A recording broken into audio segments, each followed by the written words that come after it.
hit that ball. Welcome to Dodger Baseball from Brooklyn to L.A. I'm your host, Ralph Tycho. My co-hosts are Bernie Rose, Linda Wilson, and Peter V.Trunk. Sit back, enjoy Dodger Baseball. We're back when the Giants and Dodgers played in New York. The host, Peter V.Trunk. Hello, Peter. I'm Ralph Tycho, by the way, everybody out there. Hello, Ralph. Good to talk to you. This is fun on a weekly basis, and we sure cover a lot of ground. Don't we? Yes, we do. We cover a lot of ground. Okay. We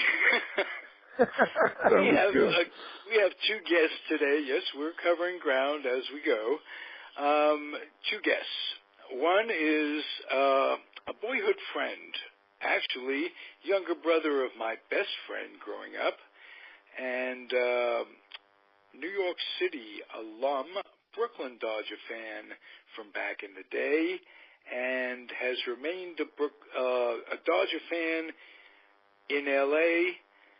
I'd like to all these years. All these many years. I'm telling you. Yeah. Well, all of our teams, it goes around. It's secular. We have good years, we have bad years, unless you're a Met, and then you have very few good years. But when you have them, you have the Dodgers are catching up. Yes, the gods are catching up. But, you know, if you talk about some of the 86 Mets could have been the best team of our lifetime. The 69 Miracle Mets, we've had good years. My favorite team was 73, but that's another story. And my other guest is Linda Wilson, and Linda and Bernie. Linda, welcome, by the way. Hi. Yeah, it's nice to have you on. And I'm using this, our show, Peter and I's show, to announce a new show on my radio network, Comfortably Zoned Radio Network.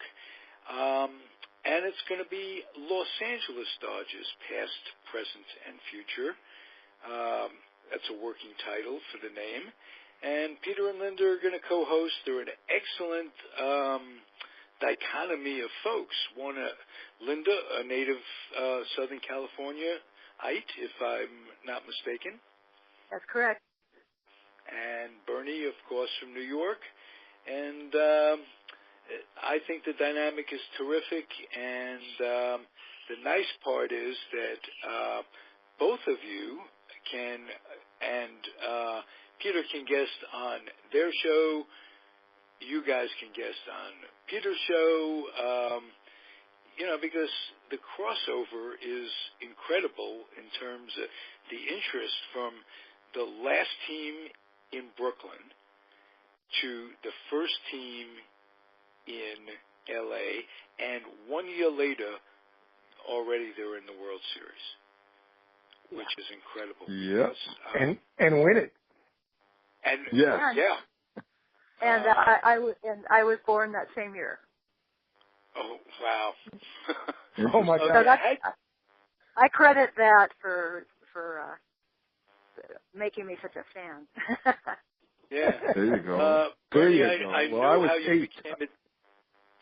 Yeah, I was 8 when they won that World Series, and I'm like, and I saw the whole thing, growing up. Even though, when they won in '55, I was too young really to remember that. But when they left Brooklyn, I saw everybody's freaking out, So, and then I saw that 2 years later they won again, and it took all those years to win in Brooklyn. They go out there, they win in 2 years. And when so as year one after person's year after gain year, is they another were person's bummed. loss. We lost two teams in one. It's still a shock two terrific teams. If you lost one, you might as well have lost the other because of the rivalry. That's how intense it was.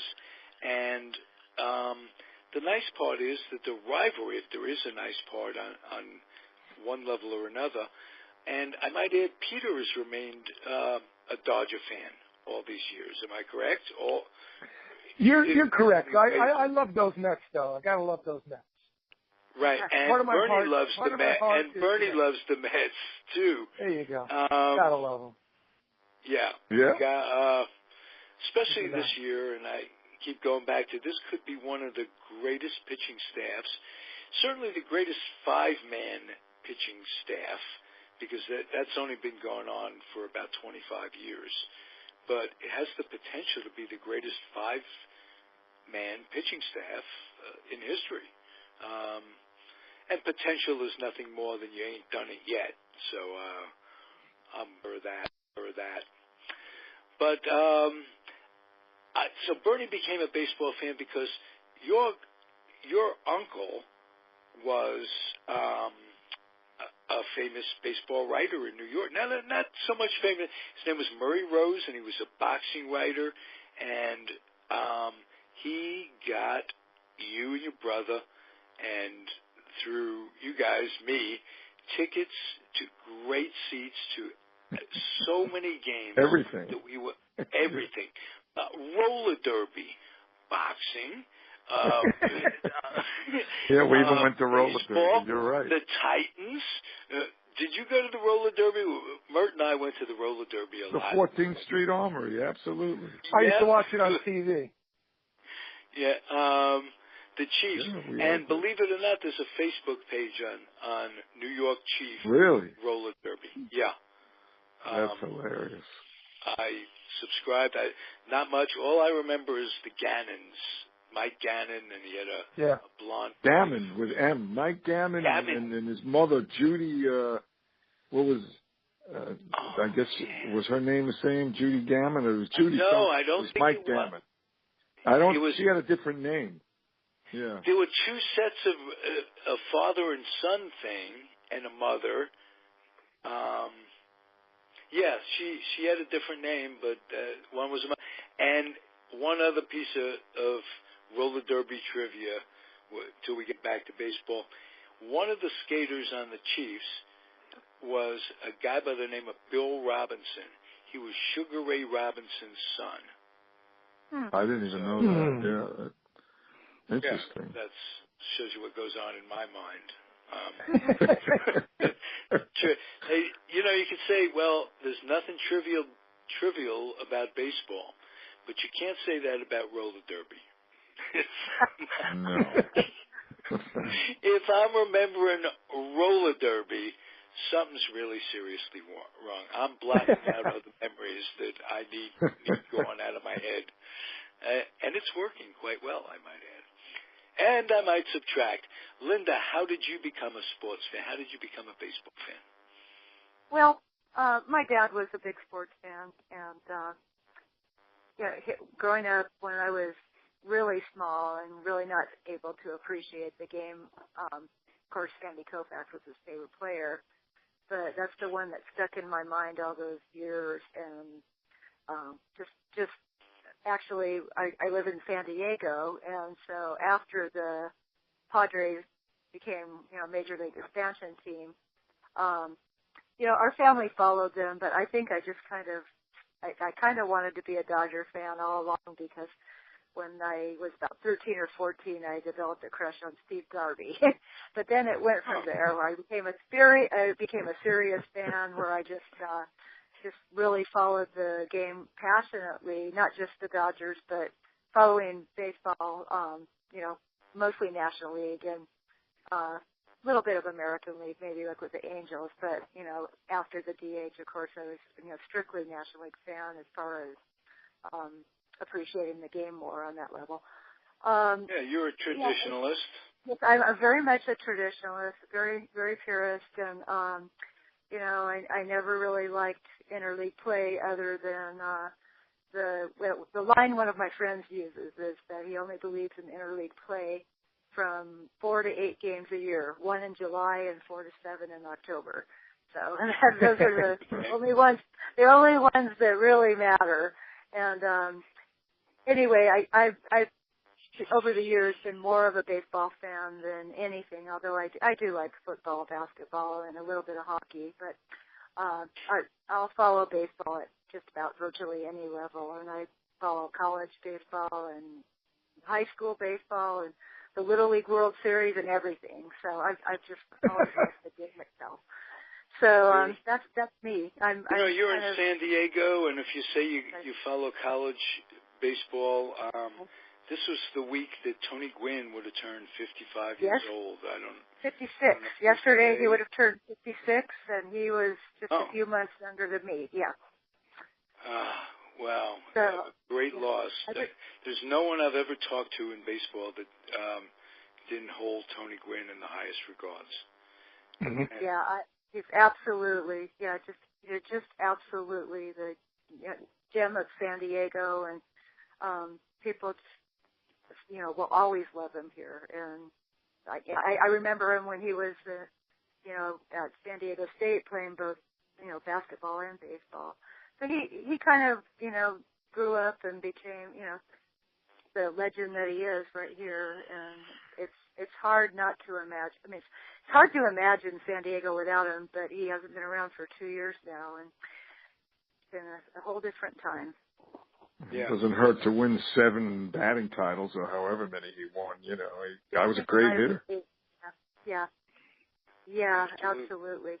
I went to Cooperstown for the induction day when he and Rip Kim went in. Phenomenal. Wow. Nice. One of the best baseball experiences I ever had.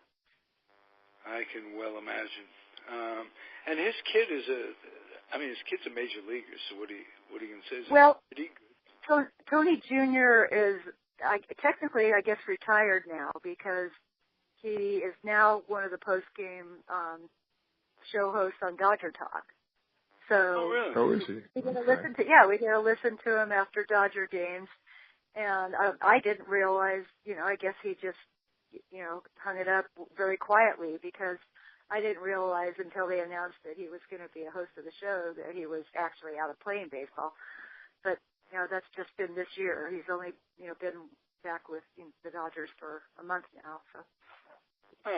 Well, that's because public relations in L.A., in Southern California, that's a great name. Yes. Tell me your experience, V.Trunk, when the Dodgers won in L.A. and what it was like for a kid to follow. Like, we had Les Kiter, the Giants fans did, and he'd do recreations of games. I don't know if you remember that, Peter. Of course I do. I listened to every one of them. Oh, really? Oh, okay. Even though it was the Giants. Yeah, just getting games. Absolutely. Getting my game fix. Yeah. Just to hear, and he'd have this little ball and a bat inside studio. Yep. He'd make noises, and bang, it's off the wall, and boom, it's off the wall. turns first, and he's headed for second. Here comes the throw. He beat the ball. Yeah, right. Less Kiter for White Owl. Wow. Great broadcast. I hadn't thought about that in ages. Yeah. But there were no, for Dodger fans, there were no radio broadcasts. Nothing came back, if I'm not mistaken. No. For Dodger fans, it was really tough. When the Dodgers moved out to the West Coast, it was very, very tough because when they first went out there, I don't know if you remember this, you probably will, their games didn't start at 7 o'clock. They started at 8 o'clock, which meant in New York they started at 11 p.m., which meant if you were 13 years old, like I was at the time, right, turned 13, and I was. You were always a full 24 hours behind the Dodgers. You had no idea. Every time you looked at the standings and the results, you would see something like Milwaukee at Los Angeles, N, which stood, of course, for night. Right, for the scores. In the early morning papers, you have to wait for the Post to come out for the box scores. You'd never know if they won or lost or whatever. But when they you have to listen to the radio Philly, for the scores in the morning. Yeah, when the Dodgers played in Pittsburgh, I could pick up Bob Prince on my transistor radio. When they played in Philly, I could pick them up. Sometimes in St. Louis, I could pick them up late at night if it was a clear night. KMOX. I could hear, KMOX. I could hear some of it. But when they won in '59, I was ecstatic because the guys that won it for them in '59, I know you're going to say all about Larry Sherry and all that stuff, but to me, it was Gil Hodges and Duke Snider. Snider hit his 11th and final World Series home run in Chicago. And the thing that made it really great was, I don't know if you remember, but the first game, the Dodgers were shut out like 11-0. Bob Shaw shut them out in the first game. He drove to the game on his motorcycle, shut them out. Kluszewski played first base for the White Sox. It was weird. It was very, very weird. And besides Wally Moon and names like that, most of the names were Brooklyn guys that played for the Dodgers in that World Series. And that, that was great for me. That was just tremendous. I loved it. And 4 short years later, they swept the Yankees in 4 games in '63. Padres, Drysdale, and Koufax were the pitchers in that World Series. They all pitched for Brooklyn. And so, the first few years out there, they won more World Series than they did in 44 years or 50 years or whatever in Brooklyn. It was very strange. So from that standpoint, you got to love being a Dodger fan from there. But from the standpoint of bittersweet sorrow, Roy Kent, here they were moving out. 57, I remember it like it was yesterday. Gets in a horrible automobile accident, becomes paralyzed.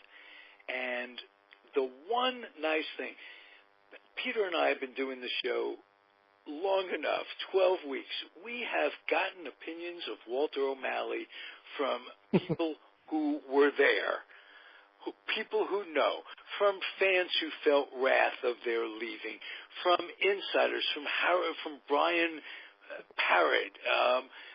We really have an insight to what this guy was.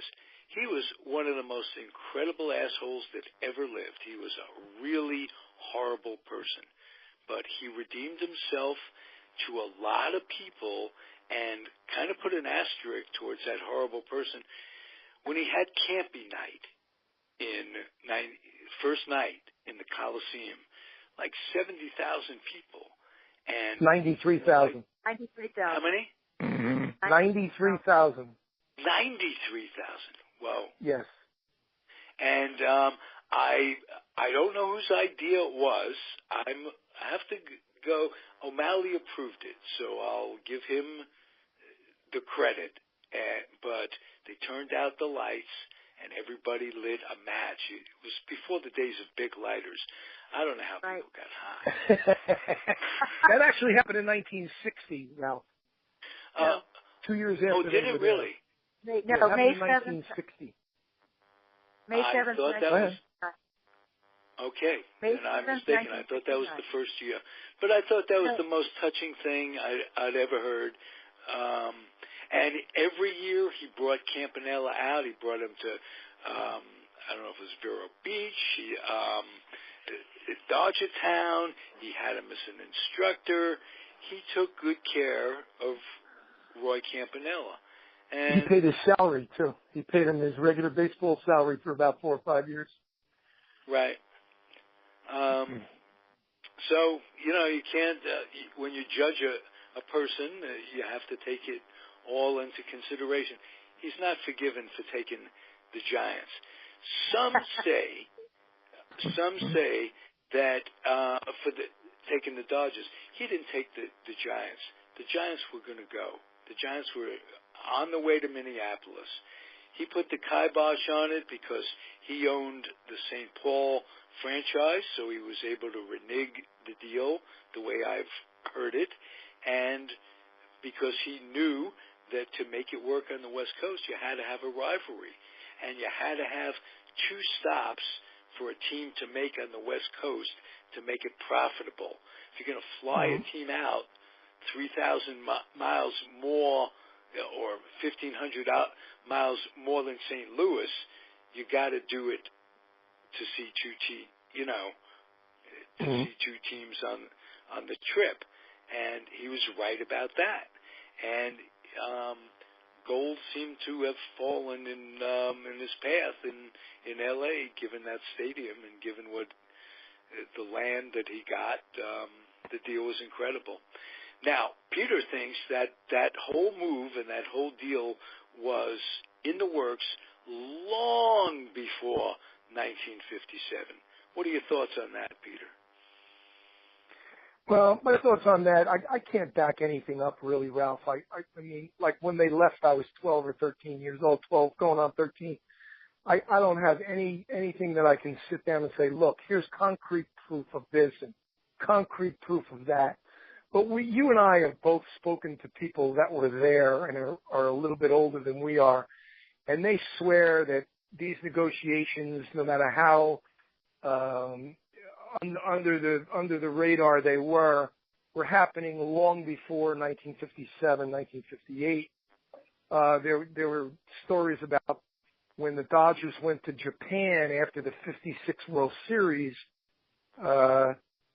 O'Malley stopped in Los Angeles on the way to Japan and on the way back from Japan, and that the plan was in the works and this and that. And then I heard even before that, in 55, there was talk, and way back when, we all know this to be a fact. This part is a fact that Bill Veeck is in rec. Bill Veeck was going to have a vote, an official vote of the American League teams, of the owners, on December the 7th, 1941, or December the 8th, 1941. They were going to vote on if the St. Louis Browns would go to Los Angeles. And of course, after Pearl Harbor, that was, that went under, and that never happened. But yeah, I'm not so sure O'Malley got the idea and then 6-7 months later moved. I think he got the idea years before. And what I'm interested in is, Bernie, how do you follow the Dodgers now? Are you an East Coaster? Are you still living in New York? No, I'm in Florida. I'm in South Florida. Oh, you're in Florida. Okay. So you follow. Do you have like the MLB TV package or something? How do you follow your Dodgers? On my phone, on the MLB network. Then later in the season, I might buy the package. Maybe when I'm fully retired, I'll buy the package early in the season. I usually wait through the middle of the season. And then this would be a great year because this is Vin Scully's final year. Yeah, no doubt about that. This would be a great year to get the package, just to hear Vince. Go ahead. Yeah, you are correct about that. What a privilege to listen to him. I was talking but to I have Sirius Linda Radio earlier about that, him so and how... I listen on Sirius Radio, but you only get the home team feed. So when you're in L.A., I can listen on Sirius. So right. And you want to hear Vin one last year without question. Mm-hmm. Mm-hmm. You only get him for 3 innings on radio, though, right? Oh, is that? Yeah, is that yeah. He doesn't do the whole game. That's true. 3 innings. Yeah, but on TV broadcast, he does call all 9 innings. Alone. Right. Alone. Yeah, I'm going to have to break down and get it. That's a good point, Peter. Absolutely, Bernie. Absolutely, Bernie. You got to do it. And if I were you, I'd tape some of those games for your dotage. You can listen to them. Yeah. Well, I'll tell you, YouTube has a way. In the early 60s, YouTube has a way of preserving things that it's incredible. We were talking earlier how Vinny's call of Koufax's perfect game, where he struck out the last 6 guys in a row to end the perfect game. It's just an incredible call. I don't know which is better, the feat by Koufax or the call by Vinny. They're both just complement each other so perfectly that it was unreal. So you can go to YouTube and just get that. They'll be preserving a lot of what he's doing in his final year. And it's you have a great tradition. How about Magic? You guys tell me what. Are you glad to have him as an owner? Like, we're not particularly happy to have Will Pond as an owner of the Mets, and I say that without. There's a little bit of understatement there, but are you happy to have Magic, and do you think that he's on the right track? Well, I'll say that ever since he's gotten Friedman, and there's been such a division of opinion among the fans. At least that's what I'm getting, and I still have kind of mixed emotions on it myself. I think Magic is more just the figurehead. He's kind of like the face to the face to just put out there, but the guys working behind the scenes. So the question Caston is the baseball guy, and I thought he would continue to improve the team, but I'm not so sure that that's what's happening. Well, the way that I see it is that Friedman is he has his own style, of course. We all know that. And he's used to being in Tampa Bay where he had no money at all to work with, and he was very successful.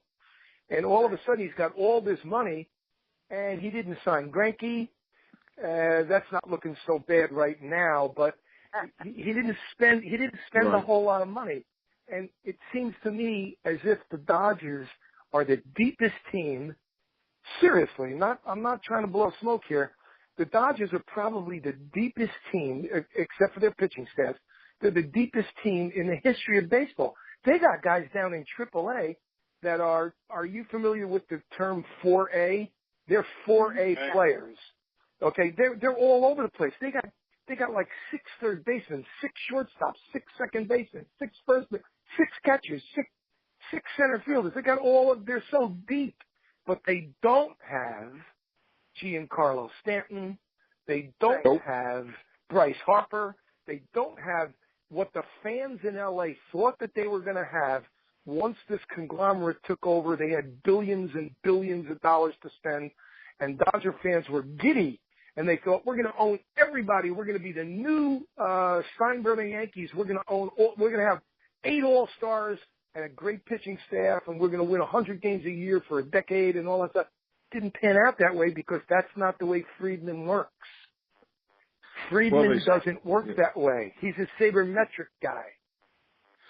Well, it seems like this year they decided to cut back.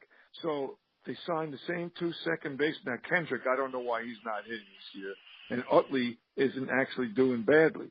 But when you have Murphy, Zobrist, and Walker out there, and they had no second baseman, and they're supposed to have all this money.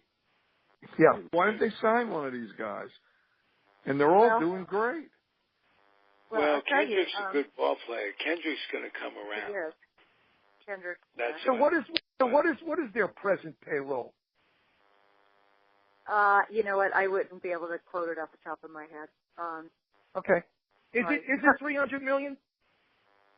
I think it's a little down from last year, but not much. And last year it was? It was about that. I think it was 300, wasn't it? Or it was very close.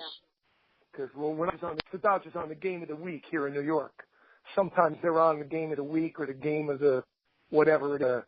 They always refer to them as the $300 million Dodgers, and I wasn't so sure that their payroll was $300 million. Oh, I'm sorry, $300 million. Did I say 300,000? I meant 300 million. No, they always refer to them as the $300 million Dodgers, and I'm saying to myself, I think it's down. I think it's like 225, 230. I don't know. I can't pull it off the top of my head either. In fact, I'm talking into my computer, so I can't just say goodnight, folks, and go look it up and then come back. So I don't know what it is, but they sure have a lot of money at their disposal. And this guy Friedman, he does not. That's not his style. He doesn't work that way. He just doesn't. I wanted them to sign Cespedes so badly when he was at the trading deadline last year, and then they didn't do it. He took the Mets almost all the way to winning the World Series, and then he's a free agent. They had a second shot at him. Yeah. And nope, don't want to spend the money. If he was in the outfield right now, this team would be 5 games in front easily right now. Could be. He's incredible. He's doing what he did in the first 30 games. Absolutely. He's doing what he did in the 30 games they got him last year, almost identical stats. And he's Gold Glover, great arm. I don't see Puig doing what he does. I just don't see it. I see Puig growing up, and Linda responded to a Facebook remark I made the other day. He makes plays. He's got tools. I see him growing up. He's a kid.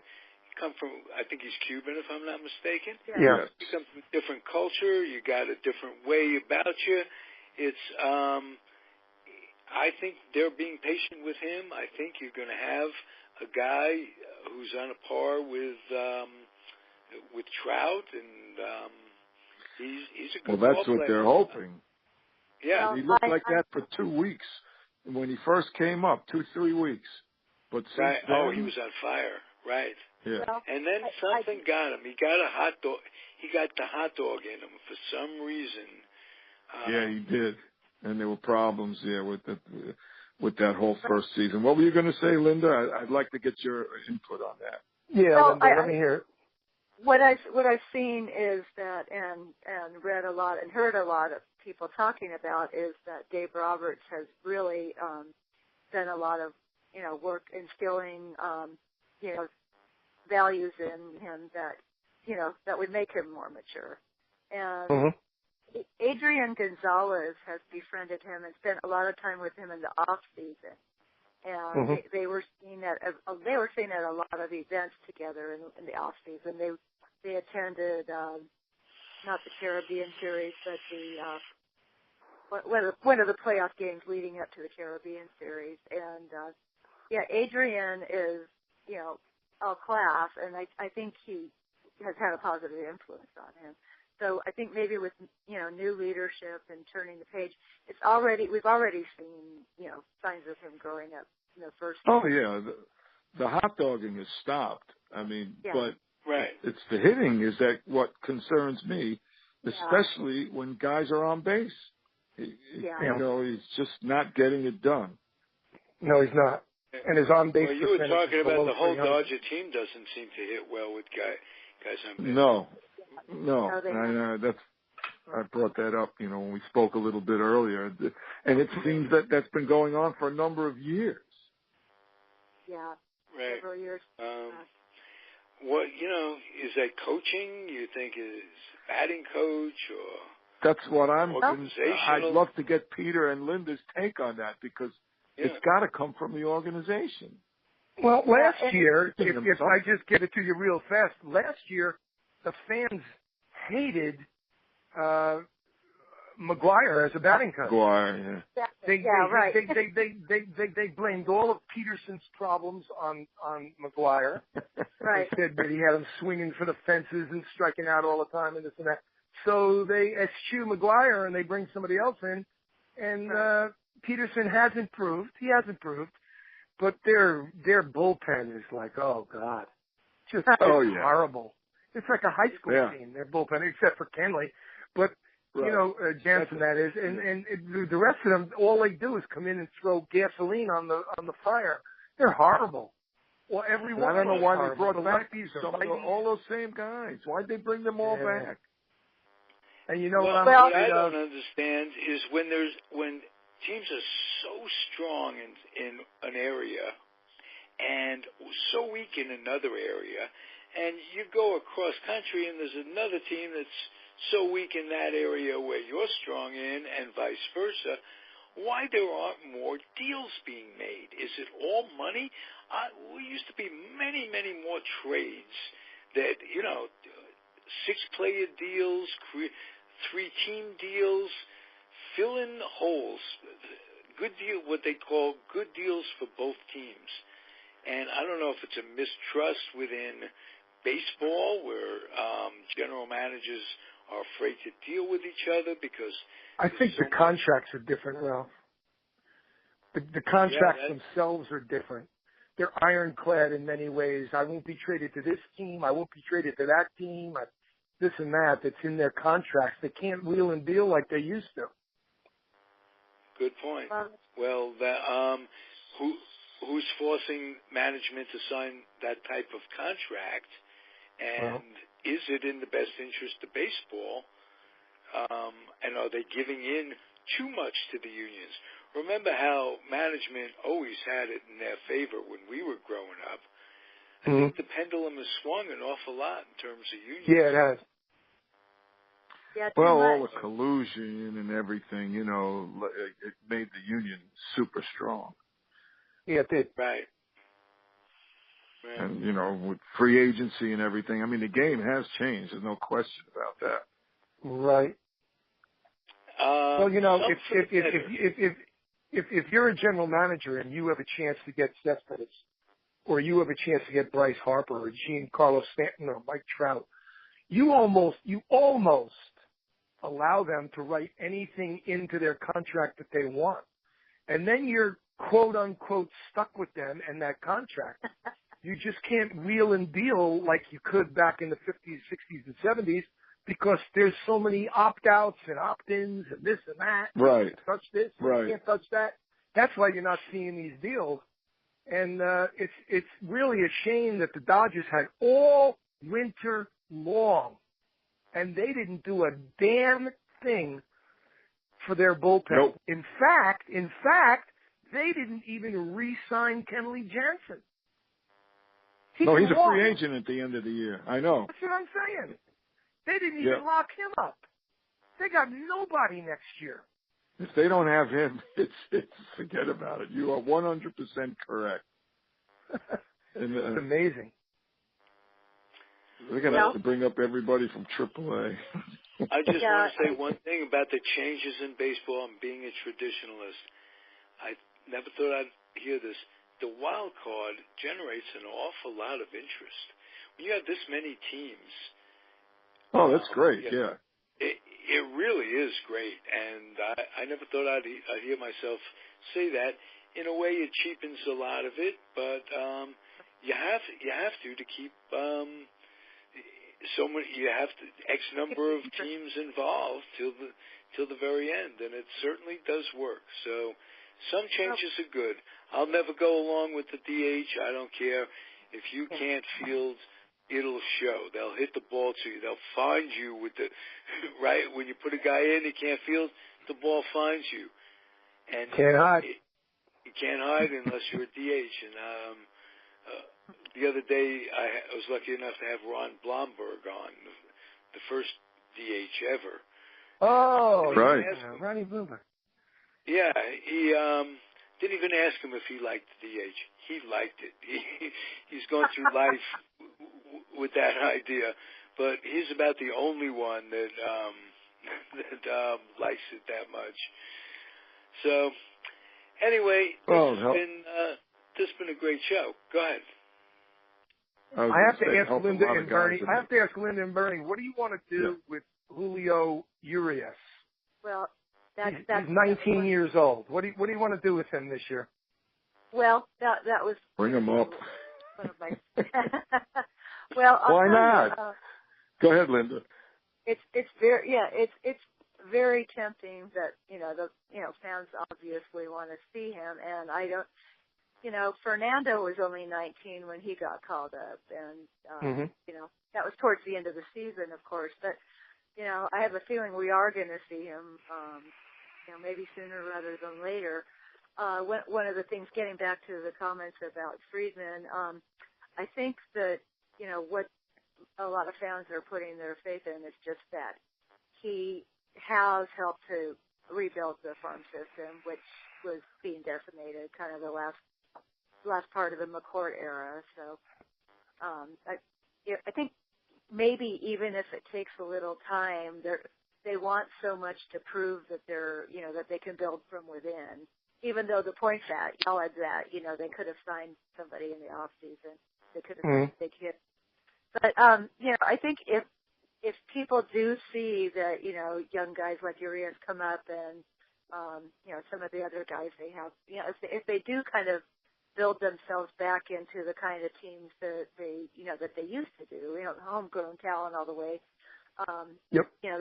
They might, if they can contend and do that all along like they used to, fans might be more willing to trust them. But you're right. You still have to make some signing or some kind of attempt in the off season. I agree with that. Some splash, yeah. Bernie, what do you think of Urias? You bring him up? Absolutely.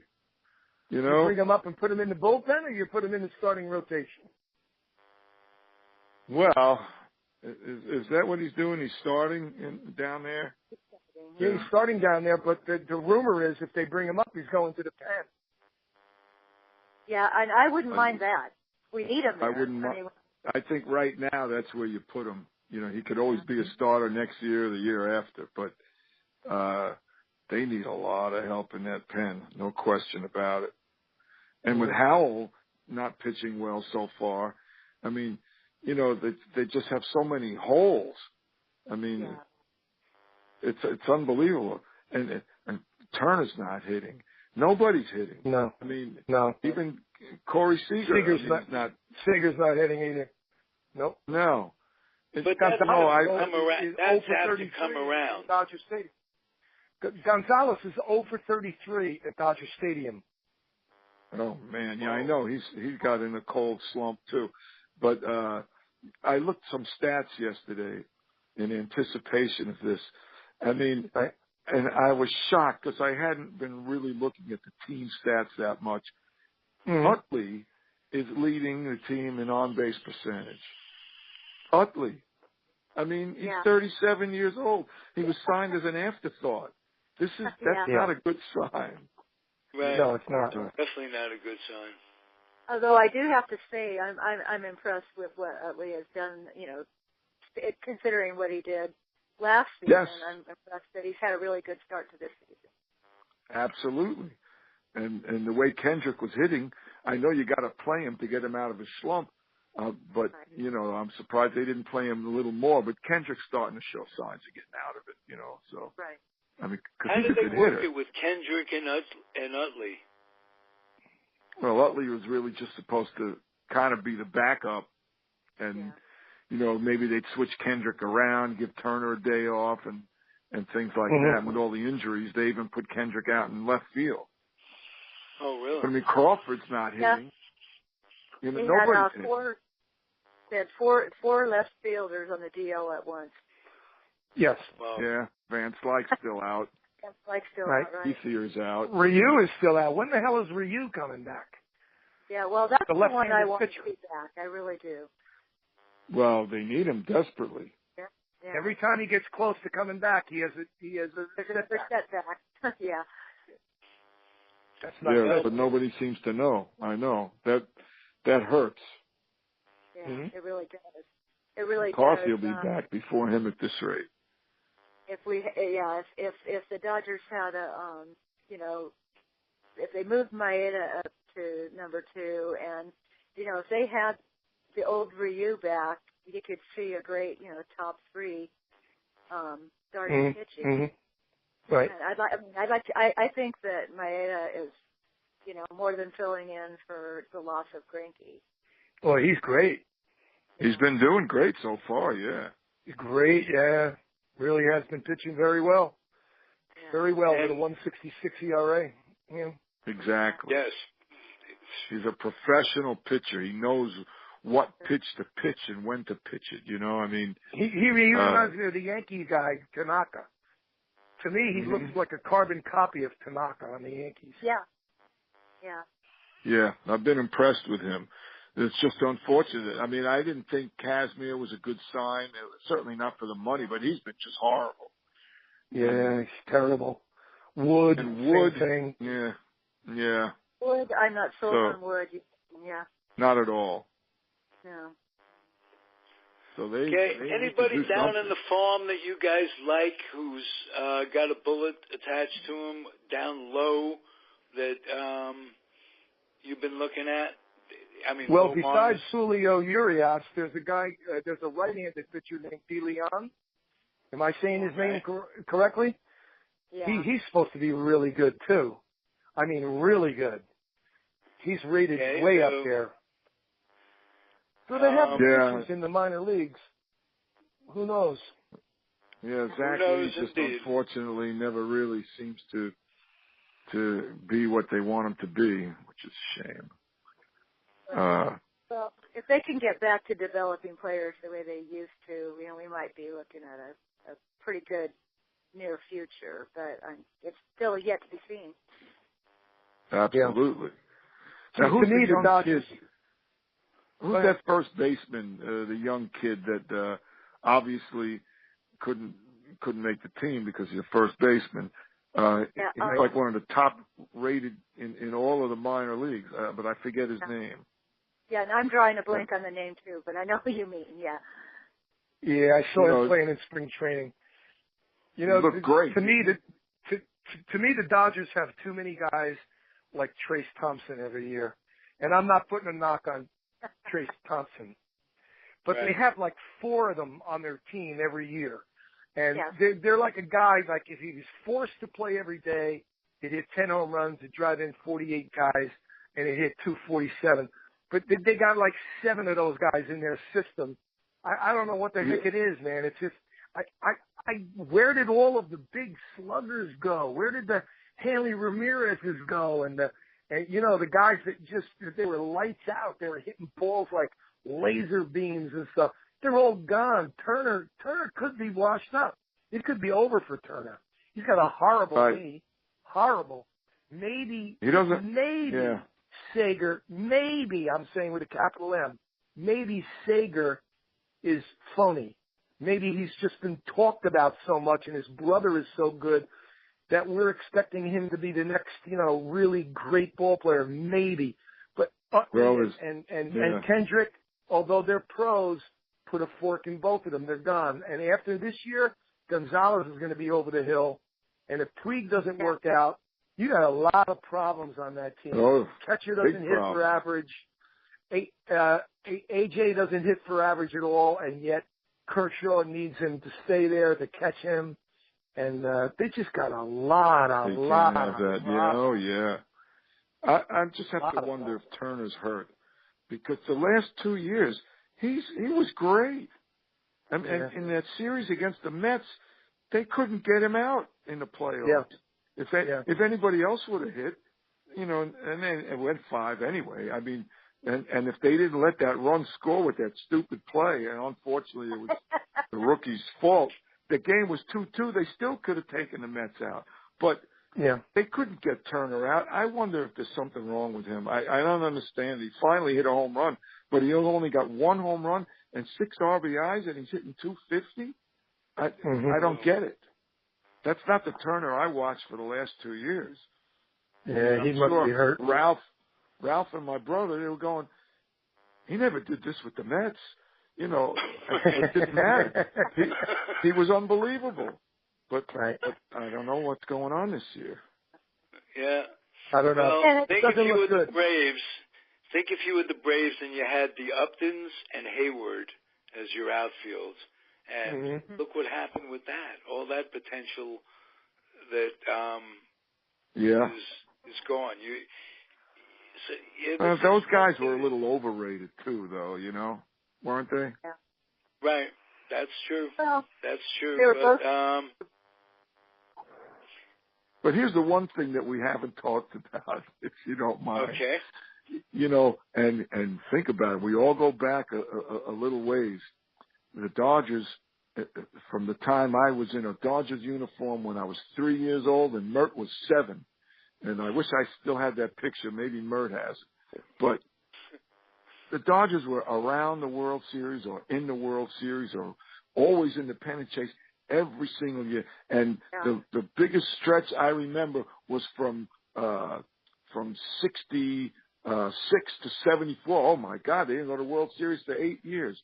Well, what's going on here? It's almost 30 years. You know, I'm starting to feel like a Cubs fan.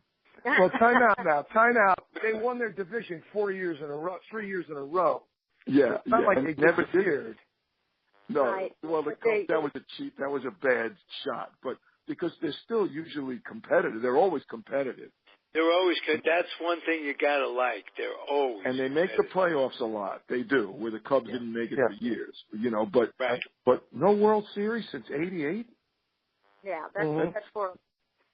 It's a mind blow. Seems like an awful long time. Yeah. And it's gonna be longer. It's gonna be longer, I'm afraid, because the Cubs look like the 27 Yankees. Yeah, don't they look good? They look good. Yeah, I'm rooting for them to beat Washington, and they did 4 games. But then I'm starting to realize, give them a little confidence. You're going to have to get by. If you're the Mets, you're going to have to get by the Cubs somewhere down the line. Does it matter if it's against Washington or against Cubs? And Arrieta, he looks to be more unhittable than Kershaw. I mean, he's just unbelievable. They've won 20 of his starts in a row, dating back to last year. And he's thrown 2 no-hitters, and he's unbelievable. Yeah, he is. is. And he doesn't get as much publicity as you would think. This guy should be, every game should be the game of the week with this guy pitching. And he's tremendous. He's tremendous. Hey, you all Plus, remember the Cubs have a great manager. Great manager. Oh, yeah. The Dodgers should have gotten him. The Dodgers had a chance to get him. He was He was free for about 4 days, and the Dodgers didn't make a move. Didn't pick up the phone. As soon as Mattingly left L.A., Madden said, "I'm leaving Tampa Bay," and he waited 4 or 5 days. No one called him. Very surprising. Yeah. Oh, I didn't realize that he wanted that job so much. Well, Friedman was from Tampa Bay, and apparently they worked well together. I thought it was a marriage made in heaven. It was a marriage made in heaven. And let me ask Linda. I mean, so who put the kibosh on that first? Before you ask, I don't know. Okay. I don't know who put the kibosh on that. Maybe it was the money again, because Madden makes a lot of money, way more than Roberts. They didn't want to spend the money this year. But how much interfering was the front office doing with Mattingly last year, and was that going to be a factor this year with the new manager? How much? I don't know. You're asking that to Linda? Linda, answer that question. I don't know. Because from what I heard, there was a lot of interference from the front office with Mattingly. Oh, there was. Yeah. And they said that they were going to be collaborating, this year with Roberts as far as making out lineups. That's ridiculous. I mean, what are they trying to do out there?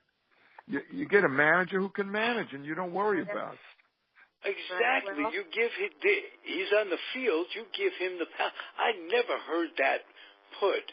I mean, I'm sure GMs have interfered, but say it as a policy that we're going to. But this is out there with now. them.